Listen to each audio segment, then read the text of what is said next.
Hi there, this is Dana. In this video I'm going to be showing you how to do a really cute little dandelion hand embroidery. So the first thing you're going to need obviously is some fabric. This is just a simple quilting cotton, it's quite lightweight.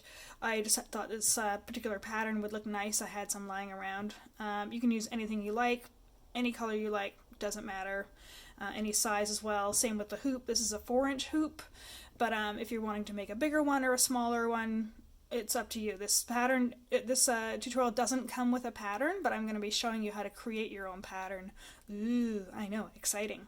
Obviously you're going to need some embroidery floss. I'm going to be using this lovely brown color here, which is it's like a charcoal brown. It's DMC 844 and also DMC 745. Again, you can change this up to whatever colors you like. You're going to need a pen of some sort to mark onto your fabric. So this one, I'm not sure you can quite read that. It's a FRIXION pen. So basically what this is it allows you to draw onto the fabric or onto paper, whatever. Normally you would use a little eraser to erase, but what this actually does is it creates heat, which is what erases the ink. So when you draw onto your fabric, you can actually use a hairdryer or an iron and it'll blast away the lines. I would recommend though washing your piece anyway, because sometimes the lines can reappear if there's a little bit of residue left in the fabric. So if you're worried about that, if your stitching doesn't fully color your lines, I would recommend washing your piece once it's finished anyway. So you can use the FRIXION pens, which are great. You can use like a water-soluble pen. I think I got this from Craftsy at some point.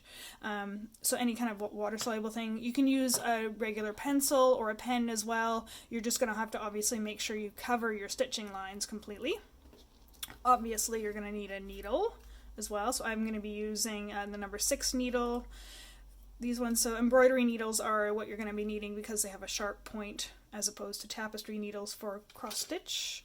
Here's my needle and scissors. And also if you're going to want to finish off the back of the hoop with felt, I have a separate tutorial for that and I will link that below. Then you're going to be needing a piece of felt that's at least as big as the back of your hoop. And that's pretty much it. So to start off, first up, you're going to need to get your design onto your fabric. So what I did is I went to a site called Pexels.com and this free stock photos. These are actually legitimately free. You can use them for anything you want. These are public domain photos. The photographers put them onto sites like Pexels, Unsplash, Pixabay is another one. These are completely free to use, so they're a great place to find resource images that you're going to be using as reference images. And I don't want to hear any complaints about people saying they cannot draw, because you look at little kids, you don't see any of them complaining they don't know how to use a crayon. So it's just a learned skill.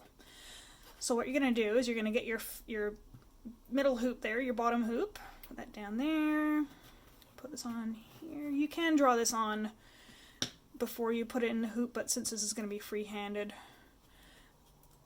you can do it afterwards, and then you're drawing on the stretched fabric. So you tighten up your bolt, and you're going to stretch out your fabric. Comes out. So you don't want it like crazy tight, but you do want it drum tight.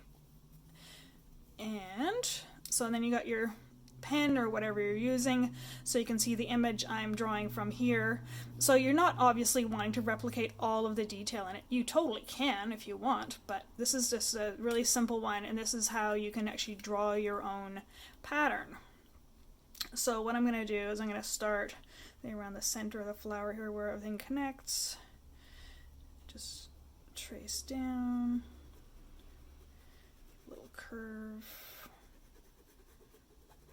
Actually, I might use this one, maybe might work a little better. There we go. It's a little bit more visible. There. And some of those little side ones that don't have the seeds on them. And then some of the seed ones. So you can just kind of wing it. Like, you can look at the basic shape of the dandelion. That's why I chose a dandelion, because it's a pretty simple shape, and you can kind of just wing it and you're going to be just fine. And then you can draw in some of the little seed pods that come off.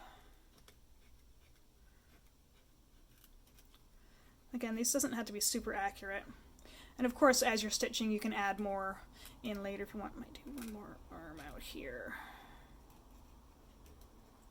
you know, ish. It's fine.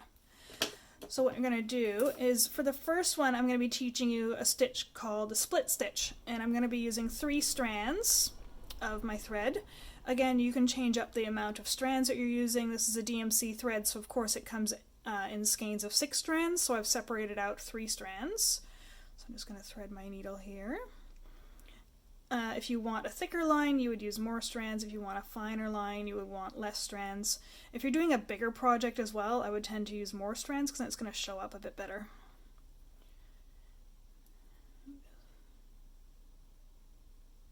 There we go. I'm going to chuck a knot in the end. Don't listen to people if they tell you you shouldn't knot your thread. They clearly are bored with life and want you to do things the hard way. Bam, knot. Alright, so we're going to start at the bottom.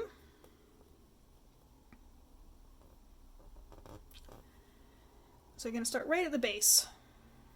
Right at the base of your line. Alright. You're going to come up. So if you've done any of my other tutorials, you might know backstitch. This is kind of like backstitch, but with a twist. So you're going to go up. And then you're going to come up. Actually, you're going to go up or down? Yeah, you're going to come up through the center of that line I just made. I'm going to zoom this in if I can. So it's coming up right through the middle of that stitch.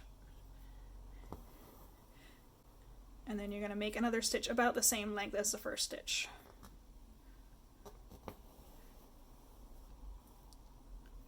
And then you're going to come up again in the middle of that stitch.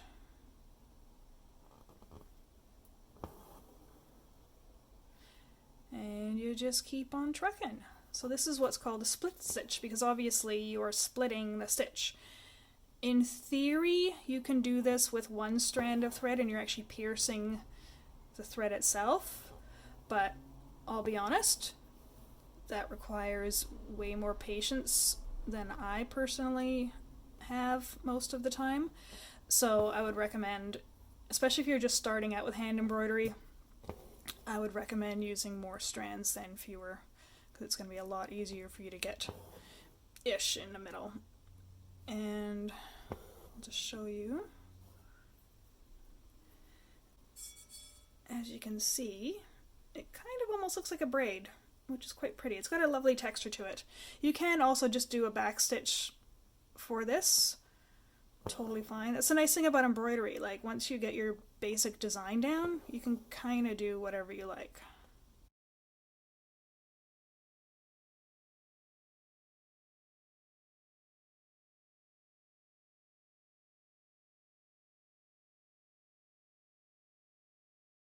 Okay, so we're finished here. So there's a couple of ways you can keep going. You can keep going with the split stitch for all of these main branches of the seeds and these little extra arms that don't have the seeds on them. You can keep doing the exact same thing you are here. You could turn this into a back stitch to give it a different texture, which is what I'm going to do. You could do stem stitch. There's lots of different ways you could do this. You could actually, even down here, if you wanted to make this super thick, you could do another row of split stitch all along next to it. That would be quite pretty too. But I'm going to switch to back stitch right now, and I'll show you what that looks like. So it's pretty much exactly the same thing, you're just not splitting the stitch. So you're going to go up and down, and then you're going up ahead.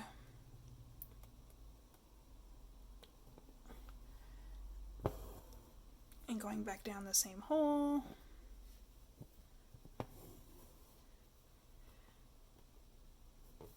This just gives it a little bit more texture as well, changing up the stitches.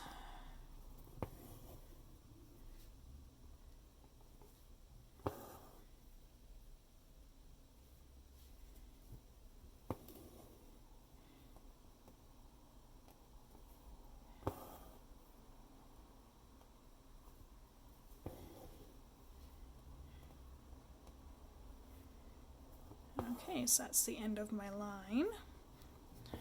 So depending on the thickness of your fabric, you might just be able to just carry straight back to the start and then start at the center again and work your way out again.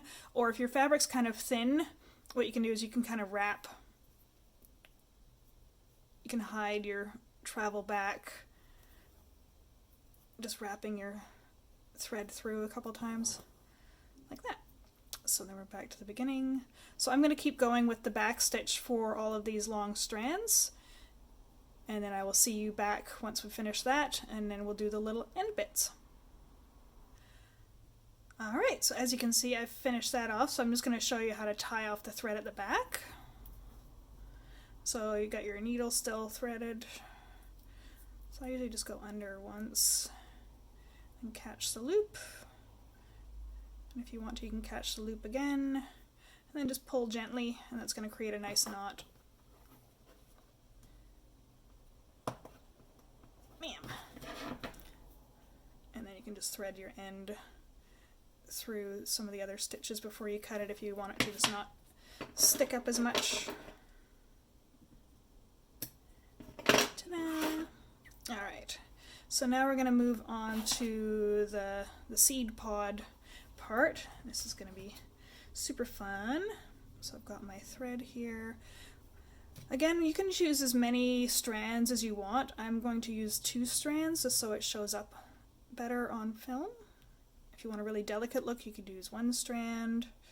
So as you can see, I'm separating out 2 strands. If it's quite a long thread that you have, I would do this very slowly. You could even do this 1 strand at a time and then put them back together into however many strands you need. It just prevents your floss from tangling.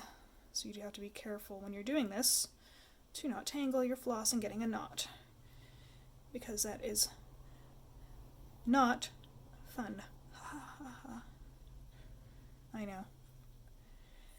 Bad dad joke. Alright, so again, threading, and a little knot. So this knot I'm doing, it's called a quilter's knot. You basically get your needle on top of your thread, wrap it around a few times, and then grab it quite tightly as you pull your needle through. Sometimes it gets caught, but mostly it works. Not. Okay. So I'm going to start here, down at this one here. So this one's going to be straight stitch. So straight stitch is basically like a longer version of a back stitch that's not connecting to itself. So a back stitch is basically made up of tiny little straight stitches. So this one you're going to be flaring them out all over the place. It's totally okay to overlap them. You can do as many as you like. If you did use a permanent pen, like a pen or a pencil, then I would definitely recommend covering up your lines as good as you can. Bam. So you're going to be radiating out from that twig branchy thing end, so it looks more natural. So it's basically the exact same stitch as the back stitch, it's just not continuing on from in the direction of travel.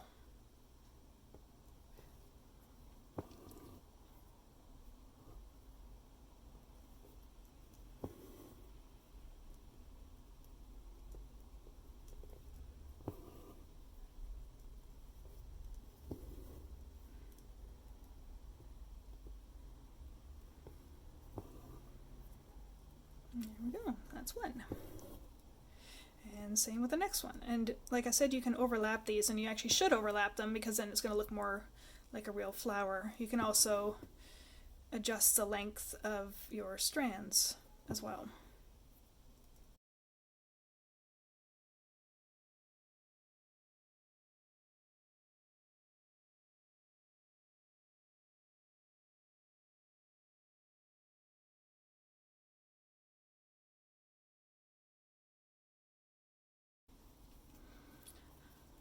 Alright, and there you go.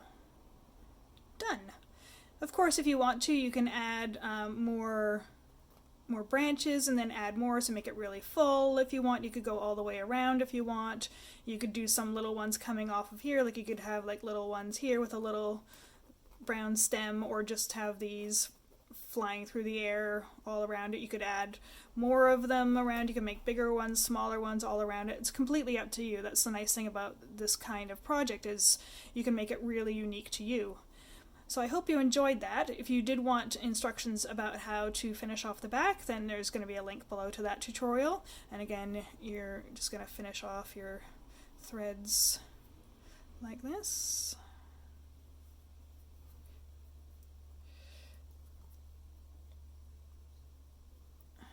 Oops, I've got an extra knot. That's okay.